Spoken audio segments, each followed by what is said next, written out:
Welcome along to the Boostly podcast. This is a place that gives you the tools, the tactics, the trainings, and most importantly, the confidence to go out there and get more direct bookings. Today, we're talking all about insurance bookings. There's a great big trend in short-term rental to try and get longer term or mid-term rentals that we're seeing a lot of. And one of the best ways to do so is to target insurance bookings. So I'll let our guest today explain what they are, but we've got an expert who is in the world of insurance bookings. She's been in it and lived it on two different sides, and I'll let her explain about that in just a moment. So let me introduce Reagan Sonnabend, and let's dive into her story and get her tips on her journey. Welcome along, Reagan. Thanks for having me. No worries. Thanks for being here. So first question is, can you introduce your business? Where is it in the world, and what does it look like today? Sure.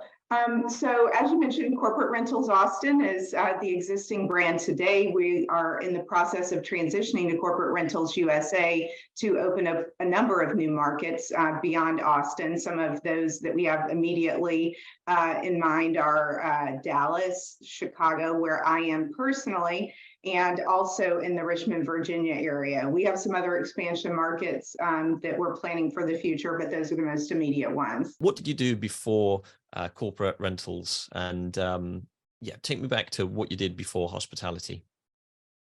Absolutely. It's interesting because hospitality has been a theme throughout my career. Actually, my first real job, other than my grandmother's fabric store, was with Disney on an internship in the mid-90s.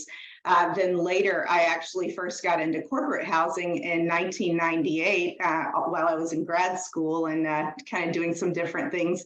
At that time, what everyone was getting housing for was a lot of consultants working on Y2K projects. So it's certainly come a long way from there. I was out of the business for quite some time, spending some time in healthcare and then ad agencies, and became an Airbnb host first in 2014. My own portfolio has grown since then. So I've had long-term, mid-term, and traditional and short-term properties kind of over that period of time since I got started for real in 2014.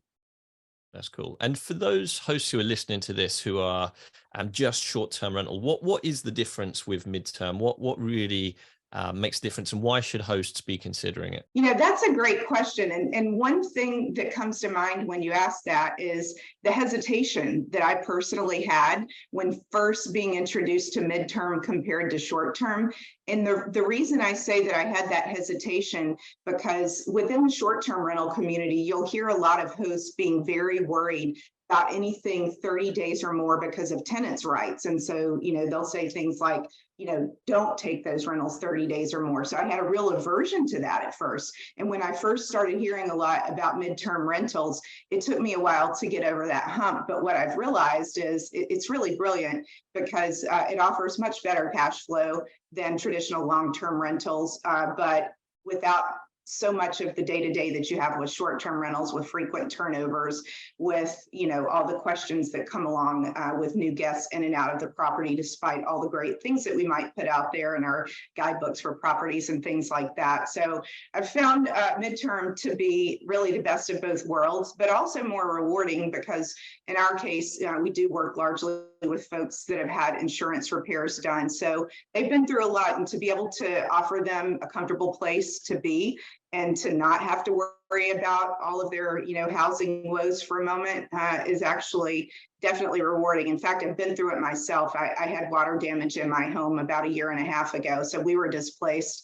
And unfortunately, I didn't have a property available, which is maybe not unfortunate, but I did have to rent a property from someone else. And I can tell you that the living experience that I had during that time is something that I want to avoid other people having to go through, because it was a very vintage 1960s home with a master bath that if you touched your elbows out when you took a shower, you would touch both sides. And the bathroom had pink glitter vanity, things like that. So glad to be able to provide a more comfortable experience for the folks that we work with.